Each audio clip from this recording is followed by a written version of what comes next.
Nauna ang yabang ni Poole kay Stephen Curry, pinaulanan ng tres ng Splash Brothers. Welcome back CP3, nag-iinit na naman ang kamay ni Klay Thompson. Golden State Warriors laban sa Washington Wizards. Ang pagbabalik ni Chris Paul sa Warriors. Magdadalawang buwan din hindi nakapaglaro ang veteran guard dahil sa fractured hand. Nakalasap naman ng 11-game losing streak ang koponan ni Jordan Poole na Wizards. Meron pa lang silang 9 wins ngayong season. Opening quarter, masama ang gising neto ni Stephen Curry. 0-for-4 ang kanyang shooting, nag-airball pa ang kanyang tres.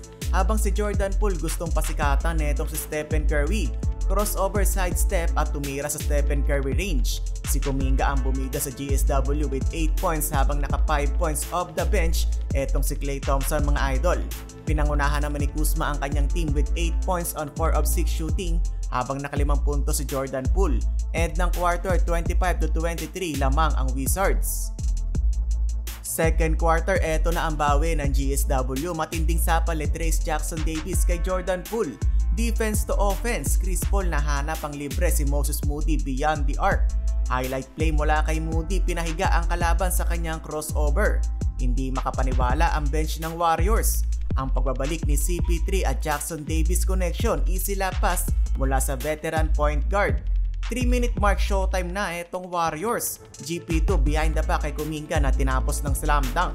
Maalat pa din ang shooting ni Curry, another air ball sa 3-point line.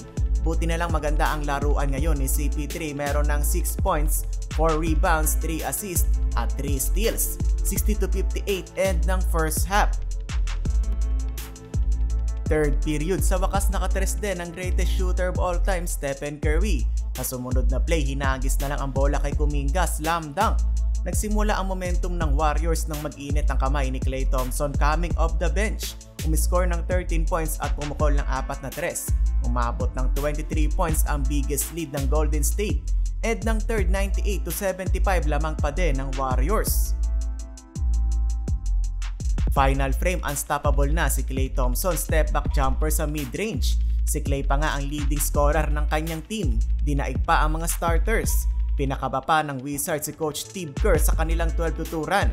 Sinagot nga lang ng lefty layup ni Stephen Curry, napeke ang dalawang player ng Wizards. Klay gandang setup kay JK. Sa dulo, pasok ang second chance 3 ni Steph. Pati siya hindi makapaniwala sa kanyang shooting ngayong game. Sa dulo, pinaglaro na ang mga bench players. 123-112 panalo ang GSW. Klay 25 points, 6 na tres, Kuminga 21 at Steph with 18 points.